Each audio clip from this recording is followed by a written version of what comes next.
In more Trump news, President Trump's downsizing of the Department of Education is sparking big emotion. Alice Barr takes a closer look at what's at stake for America's public school students and what could be coming down the line.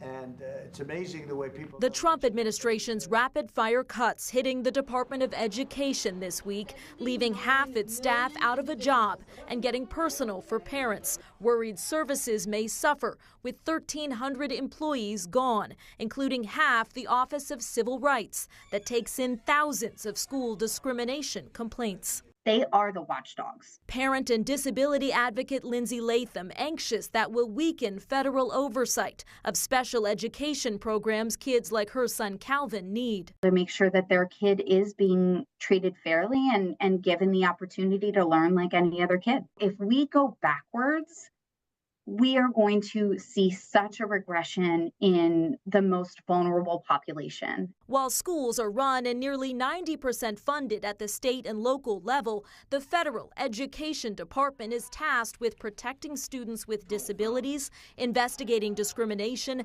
helping low-income school districts, and managing higher ed financial aid.